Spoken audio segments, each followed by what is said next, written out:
como decía el pastor Guido, seguimos con el tema de la salvación, pero salvación, recordemos, en 3 tiempos: tiempo presente, tiempo pasado y tiempo futuro. Tiempo presente, tiempo pasado y tiempo futuro.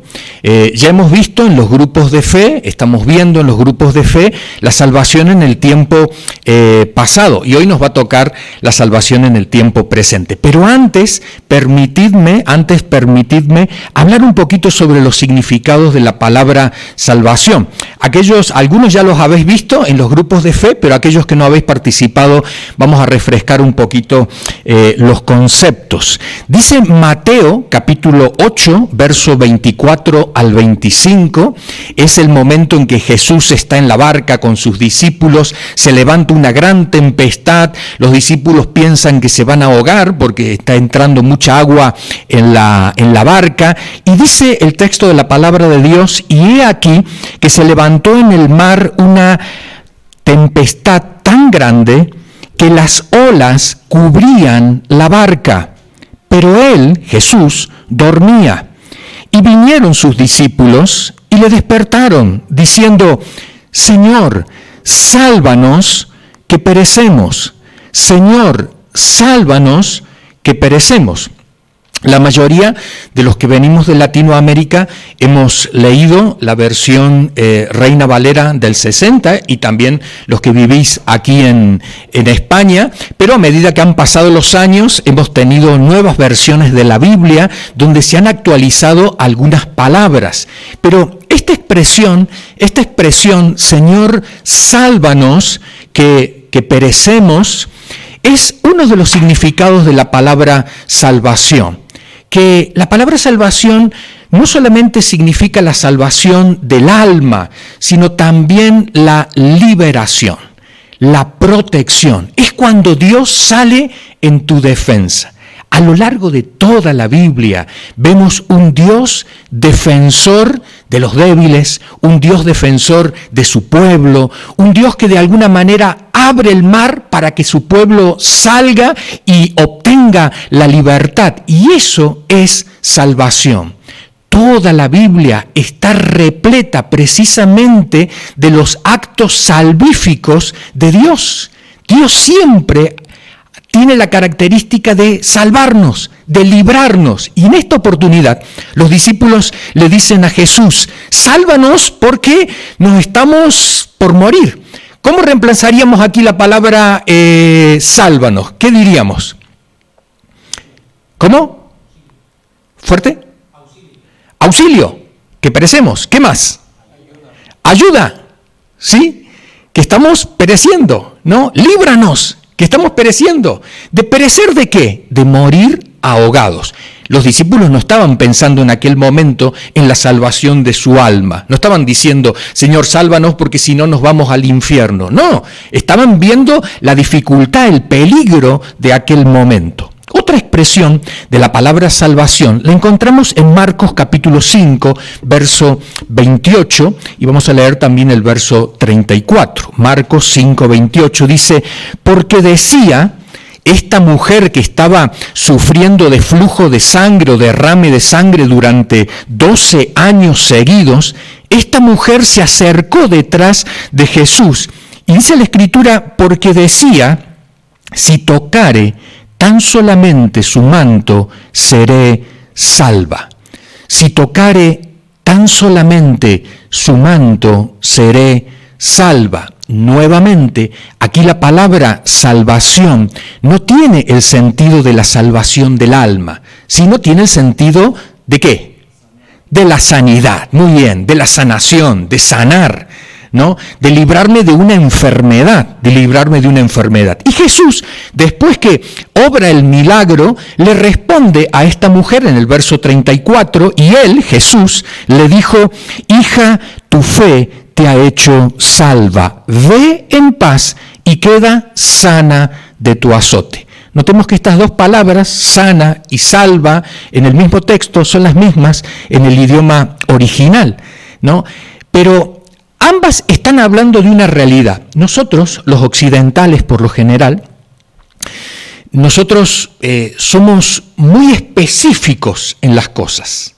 En cambio, en Medio Oriente, la cosa es más general, ¿no? Abarca más. Por ejemplo, un ejemplo, no más que, a ver si yo sé que algunos ya lo sabéis. Ese famoso saludo, shalom o paz, ¿sí? Que es un saludo en todo Medio Oriente, tanto los hebreos como los árabes, ¿no? Todos se saludan diciendo paz. ¿Y para nosotros qué significa paz? A ver, digamos, en Occidente, ¿qué significa paz? Que no haya guerra, ausencia de conflicto, ¿cierto? ¿Cómo? Tranquilidad. Muy bien, pero para ellos no. Para ellos significa todo eso y aún mucho más. La palabra paz para Medio Oriente significa plenitud, que lo tengas todo. Cuando ellos te están saludando y diciéndote shalom o paz, lo que te están diciendo es que lo tengas todo, íntegro. La paz es la armonía, pero en todos los ámbitos de tu vida. Nosotros solamente pensamos ausencia de conflicto, ¿cierto? Pero ellos piensan paz en tu cuerpo, ¿sí? Paz en la relación de tu familia, paz en tu trabajo. O sea, la idea es que tengas un bienestar completo, un bienestar completo. Por eso también la palabra salvación en la Biblia no está limitada solamente al alma, sino que abarca todos los aspectos de la persona. Hasta ahora hemos mencionado 3, la salvación del alma, ¿sí? La propiamente dicha, la libertad que Dios nos da y por otro lado la sanidad que también obtenemos de Él. Hechas estas aclaraciones, nos hagamos la pregunta, ¿cómo alcanzamos la salvación? Ya lo hemos visto esto, pero lo repasamos. ¿Cómo alcanzamos la salvación? Cuando estábamos esta semana en el grupo de fe, cuando hacíamos la pregunta, la salvación es por... y ya todos nos adelantábamos a decir la respuesta y todos nos equivocábamos. Pero no nos equivocábamos en el mal sentido, sino que estamos acostumbrados muchas veces a responder automáticamente. Leamos el texto de la palabra de Dios. Dice Efesios capítulo 2, versículo 8 al 9, porque por gracia sois salvos por medio de la fe, y esto no de vosotros, pues es don de Dios. No por obras, para que nadie se gloríe, porque somos hechura suya, creados en Cristo Jesús para buenas obras, las cuales Dios preparó de antemano para que anduviésemos en ellas. Mirando el texto, respondamos a la pregunta. ¿La salvación es por? Muy bien, por gracia, ¿cierto? La gracia es lo que en la Biblia se define como el regalo, pero tiene una característica especial, es más que el regalo, es el regalo no merecido, el regalo inmerecido. Entonces, cada vez que Dios hace algo por nosotros, siempre es inmerecido. Ninguno de nosotros le dice al Señor por las mañanas, Señor, quiero encomendarte el día, pero antes de encomendártelo, quiero recordarte todas las cosas buenas que he hecho. Quiero recordarte que soy un buen hijo, quiero recordarte que te he sido fiel, quiero recordarte que guardo todos los mandamientos que tú me has dicho. Señor, acuérdate que yo soy el que está siempre en tu presencia. Yo creo que ninguno de nosotros le dice eso a Dios, sino que uno va con humildad y le dice, Señor, ayúdame. Y sabe ya que la ayuda es algo que yo no me merezco. Es algo inmerecido y que cada vez que Dios lo va a hacer es un hecho salvífico de Dios. La salvación del alma, la liberación que obtenemos habitualmente, la sanidad que recibimos, la provisión de Dios, los cuidados, la protección, la guía, todo esto es gracia de Dios. Es regalo, pero es regalo no merecido. Ahora, decimos, la salvación es por un regalo, pero lo alcanzo por medio de la fe. Lo alcanzo por medio de la fe. Y dice el verso número 9, no por obras para que nadie se gloríe. Hace algún tiempo atrás, hace ya varios años atrás, cuando recién salían las tarjetas de crédito, seguramente que tú has vivido la misma experiencia, pero permíteme que yo te cuente la mía. Cuando recién salían las tarjetas de crédito y entonces los bancos querían que todo el mundo tuviera una tarjeta, que todo el mundo la usara. Entonces, cada semana que yo iba al buzón para ver el correo que tenía, las cartas, por lo general había un sobre que venía de un banco que yo no conocía. En realidad todos los bancos me enviaron una tarjeta. Y era una tarjeta de crédito, de débito, como yo la quisiera, pero una tarjeta que ya venía impreso mi nombre y apellido. No era una tarjeta de cartoncito ni de papel, era una tarjeta real. Yo recuerdo la primera vez que lo abrí, dije, pero si yo no pedí esto, ¿no? Y entonces me puse a leer la carta que venía acompañada, y la carta decía, estimado, le queremos extender esta tarjeta para que usted pueda usarla en todos los comercios y esto y lo otro y demás. Lo único que usted tiene que hacer es activarla. Para eso, llámenos por teléfono o diríjase a algunas de nuestras oficinas. Yo tenía la tarjeta, pero no estaba activada. Si a mí se me hubiera ocurrido ir con esa tarjeta de crédito o débito y utilizarla en algún comercio, la hubieran pasado y me hubiera dicho, no funciona, hay que activarla. Muchas de estas tarjetas yo las cortaba con una tijera y las tiraba a la basura. Digo, que nadie las vaya a recoger. Hasta que después me di cuenta, pero si no está activada. No está activada, que la recoja quien quiera. Y yo pensaba que alguno lo iba a recoger, pero en una oportunidad yo encontré una tirada, ¿no? Y dije, otra de estas, otro de mis vecinos que la han tirado y que no la han activado, Y esto es lo que pasa con el regalo de Dios. El regalo de Dios siempre hay que activarlo, porque el regalo está ahí, es lo que Dios nos ha concedido. Pero solamente puedo acceder a ese regalo por medio de la fe. Eso es lo que Dios me pide. Ahora, ¿me está pidiendo un trabajo? No, porque fíjense, nuestros niños pequeños, cuando nacen, tienen fe en nosotros, en los padres.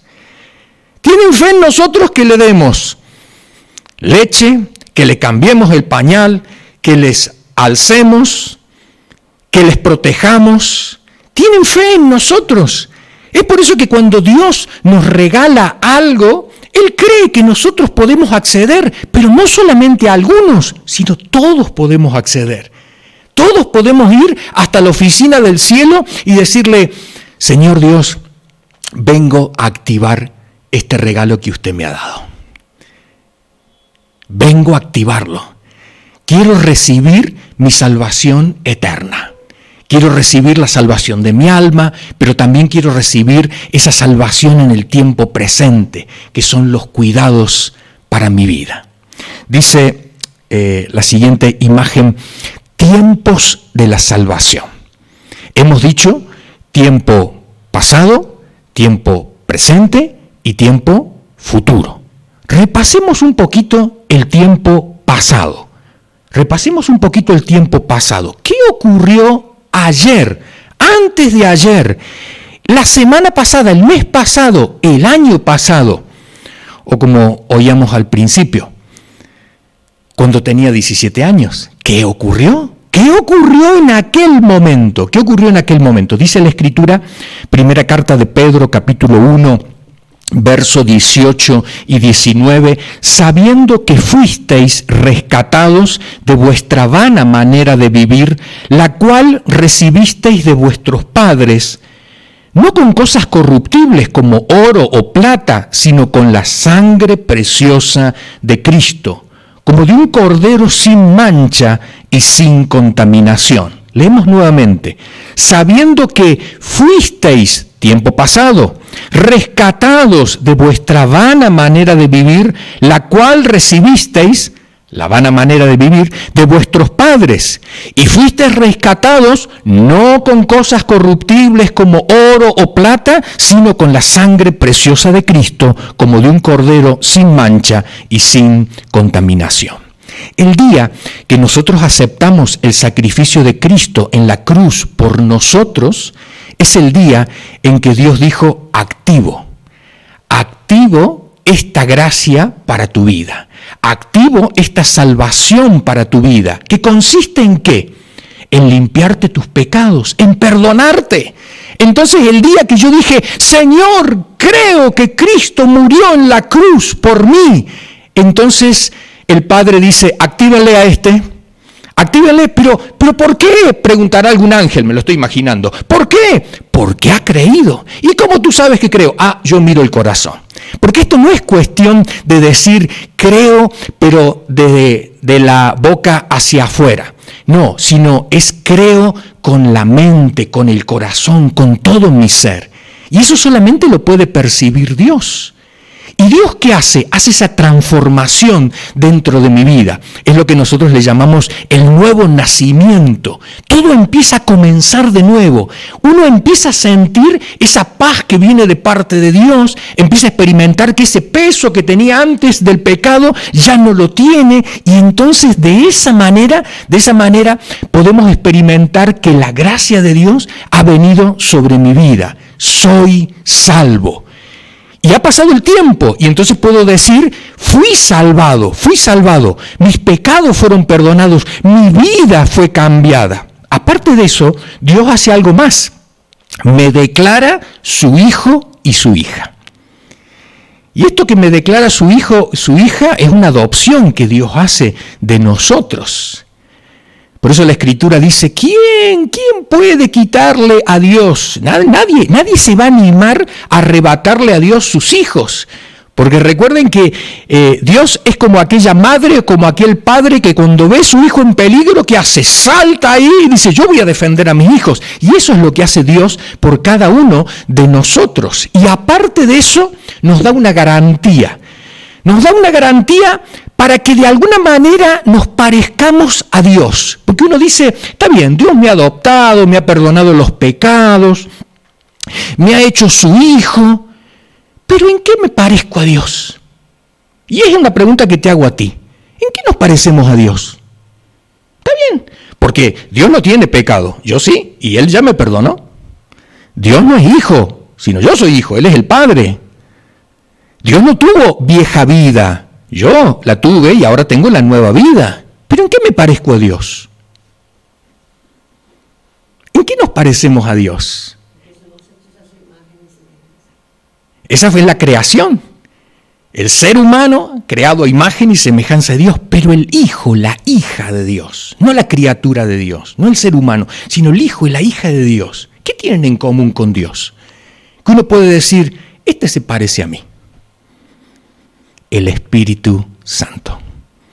El Espíritu Santo es esa garantía, es ese sello, esa marca que tenemos que nos hace parecidos a Dios. Por eso los frutos del Espíritu, el fruto del Espíritu, los dones del Espíritu, esa manifestación del Espíritu nos hace tan parecidos a Dios, y esa es una garantía que tenemos para siempre. La salvación pasada precisamente consiste en esto, en el perdón de los pecados, en el olvido de la vieja vida y poder comenzar una nueva vida, en el hecho de declararnos hijos e hijas de Dios y en recibir ese Santo Espíritu que nos hace parecidos a Dios. Pero la salvación presente, que es el tema que nos compete hoy, ¿qué significa salvación presente? Presente es el día de hoy, hoy. ¿Qué necesidad tengo yo hoy? ¿Cómo Dios me puede ayudar hoy?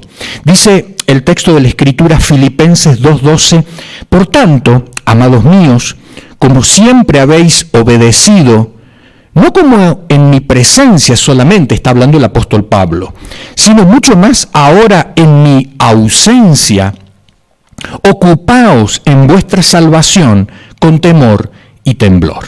Lo leo de nuevo el pasaje bíblico. Filipenses 2:12 dice el apóstol Pablo: por tanto, amados míos, como siempre habéis obedecido, no como en mi presencia solamente, sino mucho más ahora en mi ausencia, ocupaos en vuestra salvación con temor y temblor. La carta a los Filipenses es hermosa, es una de las últimas cartas del apóstol Pablo. Y él ya empieza a mirar a la congregación a la distancia, y él está preocupado para que todos tengan el mismo sentir, el mismo pensar, para que no haya alguien por detrás diciéndole, haz esto, haz lo otro. Y entonces él les recuerda algo y les dice, ocupaos, tiempo presente, ocupaos en vuestra salvación con temor y temblor. Ahora, ¿yo me puedo ocupar de ser un hijo o una hija de Dios? No, porque a mí Dios me declaró hijo o hija de Dios. Yo no he hecho nada para ser un hijo o una hija de Dios. Simplemente le he creído a Dios, he aceptado el sacrificio de su hijo y entonces Dios me declaró su hijo o su hija.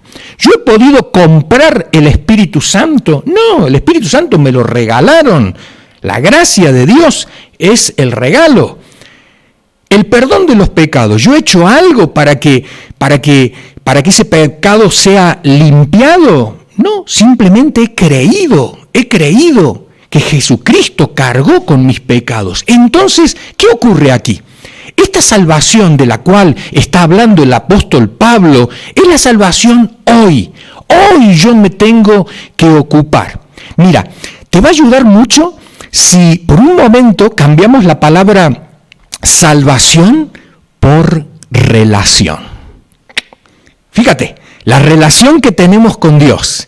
Y mira, lee este versículo diciendo, ocupaos en vuestra relación con temor y temblor. Porque la salvación presente tiene que ver con la relación que yo tengo con Dios. Es como un matrimonio. Uno dice, estamos casados. Vale, pero ¿cómo funciona la cosa? ¿Y cómo tiene que funcionar? Si estamos casados, ¿tiene que funcionar bien? No necesariamente. No necesariamente. El hecho de que esté legalizada la relación no significa que la relación sea buena. No. Puede ser que la relación esté totalmente deteriorada o no, al contrario, una relación que cada vez crece más, se profundiza más y demás. Es por eso que nosotros a veces confundimos, ¿no? Y es una confusión habitual, porque vemos a un cristiano, un hermano en la fe nuestra, ¿no? Y entonces decimos, ¿pero este será un verdadero hijo e hija de Dios? Sí, lo es, pero no actúa, no tiene frutos como un hijo o una hija de Dios, se comporta de una manera mala. Acuérdate que hay hijos que están en la casa, en la comunión con el Padre, y hay hijos pródigos. Hay hijos que se han ido de la casa y están fuera viviendo de una manera desordenada. No obstante, los dos son hijos, solamente que uno está pasando hambre, dificultad, penurias, y el otro tiene todo en la comunión con el Padre. Esa es la realidad. Que no nos confunda el hecho de mirar el comportamiento de un hermano o de una hermana, porque a veces nos ocurre, y esto ha pasado a lo largo de los años y años en todo el mundo a nivel cristiano. Cuando hay un cantante, por ejemplo, cristiano, que ha hecho canciones maravillosas y demás, cuando cae en pecado, ¿qué decimos? ¡Uy! Borramos todas sus canciones. La letra, Señor, bórramela de la mente. Pero no, es que esa letra y esa música que compuso era cuando estaba bien, ahora está mal. Así que ahora vamos a hacer una pausa. Vamos a hacer una pausa hasta que vuelva el hijo pródigo, y nuevamente retome la relación. Es por eso que cuando estamos mal con Dios, herimos a todos a nuestro alrededor. Y nosotros decimos, pero parece que nuestra relación es de pinchos, ¿no? Porque me hincas cada vez que hablamos, cada vez que nos miramos, cada vez que hacemos algo, y es por algo, y es porque nuestro vínculo con Dios está deteriorado. esa relación de intimidad es la que nosotros tenemos que cuidar. Cuando nosotros cuidamos esa relación de intimidad con Dios, todo empieza a fluir de una manera distinta. Por eso dice el apóstol Pablo, ocupaos en vuestra salvación presente, que es la relación que yo tengo con Dios. Porque si la relación está mala con Dios, ¿qué ocurre? Dios hace oídos sordos a mis oraciones. Así de simple. A veces nosotros pensamos que Dios está obligado a oír nuestras oraciones. No, no es verdad. No es verdad. Imaginemos el hijo pródigo. El hijo pródigo diciendo, papá, dame algo de comida. Es que no te oye. No te oye. Tienes que acercarte, tienes que volver a la casa del Padre para que Él te oiga. Cuando vuelvas, no tenga ningún problema porque te va a recibir con los brazos abiertos y te va a dar todo lo necesario, pero tienes que volver. Y dice el apóstol Pablo, ocupaos de esta relación, de esta salvación presente, y dice con dos calificativos, con temor y con temblor. Esto es propio del apóstol Pablo. A él le gusta al apóstol Pablo siempre dar estos binomios, ¿no? Carne y espíritu, ¿no?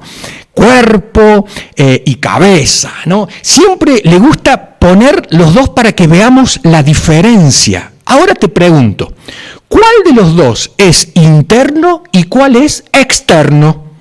¿Cuál es interno? ¿El temor o el temblor? ¿Y cuál es externo?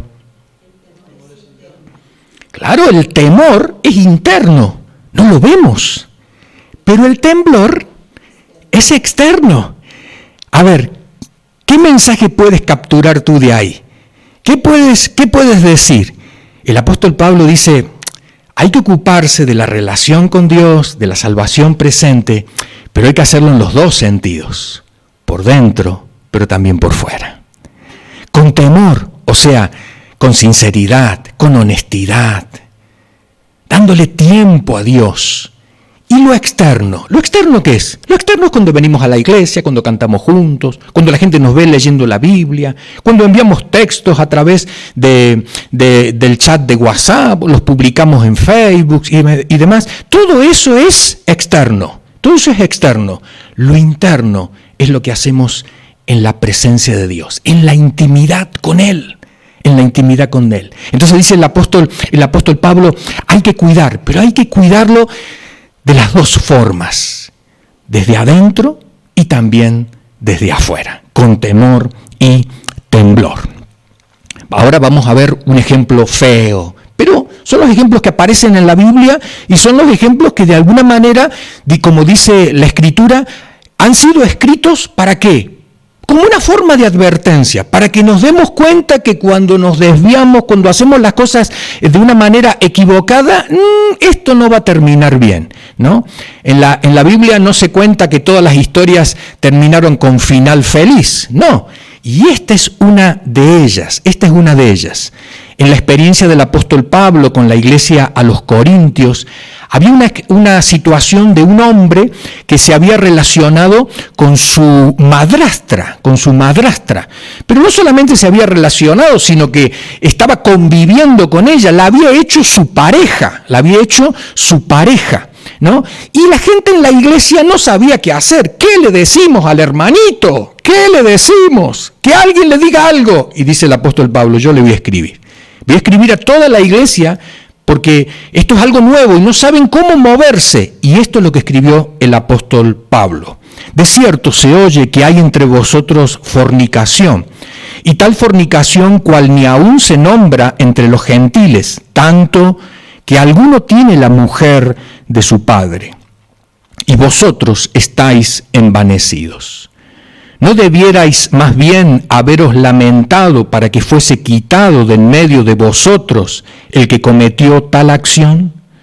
Ciertamente yo, como ausente en cuerpo, pero presente en espíritu, ya como presente he juzgado al que tal cosa ha hecho. En el nombre de nuestro Señor Jesucristo, reunidos vosotros y mi espíritu, con el poder de nuestro Señor Jesucristo, el tal sea entregado a Satanás para destrucción de la carne, a fin de que el espíritu sea salvo en el día del Señor Jesús. Lo leo nuevamente los últimos 2 versículos.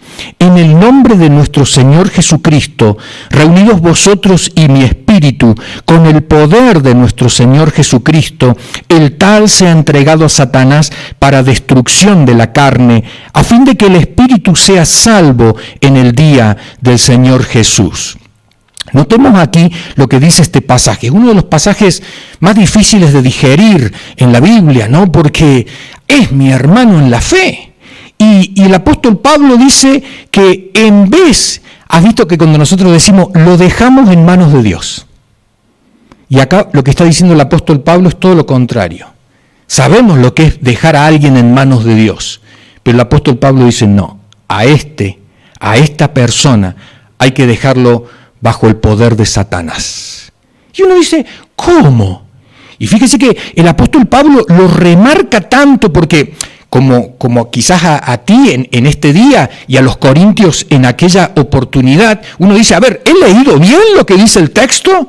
Y fíjate lo que remarca el apóstol Pablo para que nos demos cuenta de que no es que uno actúa deliberadamente haciendo esto. Dice el versículo 4, en el nombre de nuestro Señor Jesucristo. ¿Qué significa en el nombre? Como si el Señor Jesucristo mismo lo estuviera haciendo. Y notemos que en el verso 4, la segunda parte dice, con el poder, o sea, con la autoridad de nuestro Señor Jesucristo. ¡Wow! En el nombre, en lugar de Él y con la autoridad de Él. Dice, entreguen esta persona a Satanás para la destrucción de la carne. La palabra carne en la Biblia significa cuerpo, todo lo material nuestro, ¿no? Para la destrucción de la carne, del cuerpo, ¿no? A fin de que el espíritu, lo interior, sea salvo en el día del Señor. Notemos que aquí, esta persona, podríamos decir, ¿se salva o no? O sea, ¿se va al cielo o no? ¿Sigue siendo hija de Dios o no? ¿Sigue teniendo el Espíritu Santo o no? ¿Ese perdón de los pecados que ocurrió en el tiempo pasado todavía está vigente? Sí, porque eso es lo que dice el texto. Eso es lo que dice el texto. Es como diciéndole a los corintios, no os preocupéis, que lo vas a ver en el cielo. Pero que sepas una cosa, así no puede seguir la vida. Así no puede continuar. Entonces hay que hacer algo para que esta persona cambie. Bueno, esta es la primera carta a los Corintios, pero en la segunda a los Corintios esta persona se arrepiente.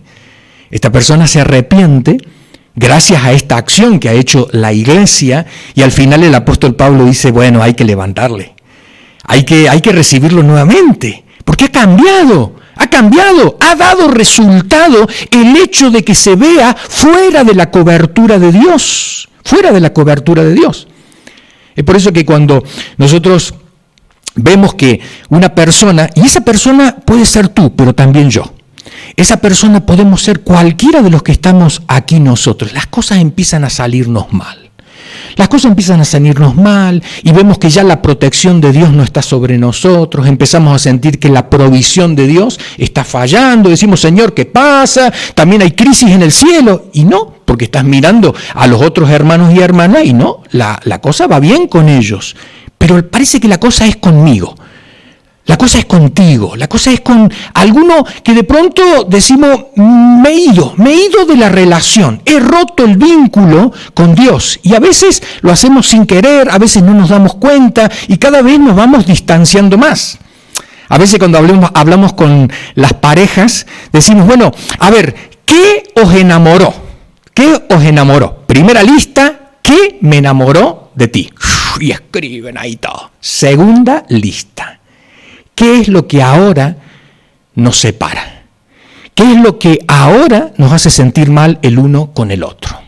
Y empezamos a escribir ahí. Y es lo mismo que pasa con Dios. ¿Qué es lo que está pasando ahora con Dios? Y entonces el Señor dice, es que hace ya tiempo que no te oigo, hace tiempo que no nos vemos, hace tiempo que me cantas de la boca hacia afuera, pero por dentro no sientes nada. Hace tiempo que te sientas en la reunión, en el culto, en la celebración, y estás pensando en el mundial que va a comenzar, en la comida que tienes que hacer. ¿Y qué pasa conmigo? Dice Dios. ¿Qué pasa conmigo? ¿No? Yo creo que en nuestra iglesia y en la mayoría de las iglesias no estamos aquí entregando a Satanás a un hermano, al otro, pero esto es algo que ocurre. Aunque nosotros no lo hagamos específicamente, yo me entrego solito. Yo me entrego solito.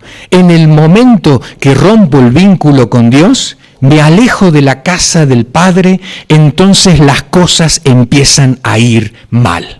Empiezan a ir mal. Y cuando uno lo empieza a reconocer, quiere decir que la salvación presente no está funcionando. Y esto es lo que sí puedo perder.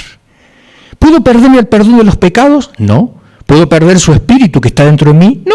Aunque esté apagado, aunque esté entristecido. ¿Puedo perder el hecho de ser un hijo o una hija de Dios? No. Pero sí puedo perder la relación. ¿Cuántos de nosotros tenemos hijos o hijas, o padres o madres, que no nos hablamos? Y que hace años que no nos vinculamos con ellos. Pero en el registro civil ya han borrado el nombre. Y dicen, ya no es más tu padre, por más que no te hable. Mi padre se fue de casa cuando yo tenía 17 años, no lo vi más. No lo vi más. ¿No? Y siempre he orado a Dios para decir que en algún momento dado me gustaría reencontrarme y saber lo que fue de él. Pero en el registro civil y en mi partida de nacimiento sigo siendo el hijo de él.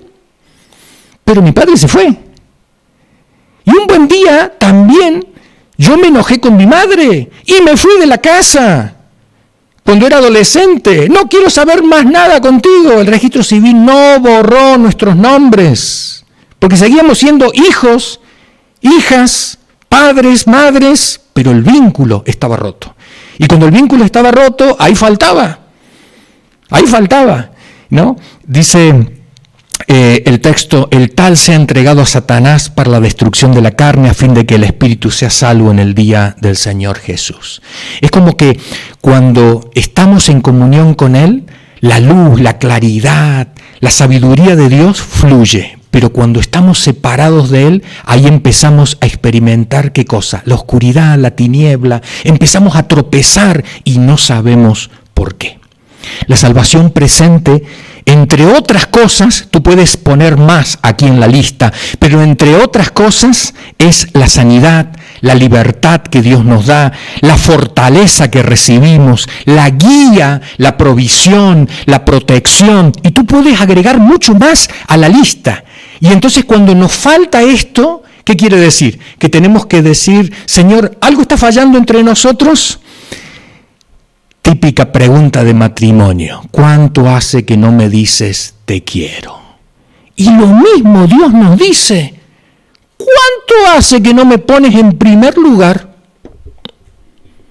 ¿Cuánto hace que tu oración cuando estás comiendo los alimentos no es una oración sentida, que sale del corazón, sino simplemente una recitación, porque ya me la sé de memoria, la que me dices cuando vamos a comer los alimentos? Señor, bendices las manos que prepararon los alimentos, y el Señor dice, ya no escucho, quiero algo del corazón, ¿no? Recordemos, típica pregunta, ¿cuánto hace que no me dices te quiero? ¿No? Y el chiste dice que el hombre le dice a la mujer, ¿qué le dice? Pero si el día que nos casamos te dije que te quería.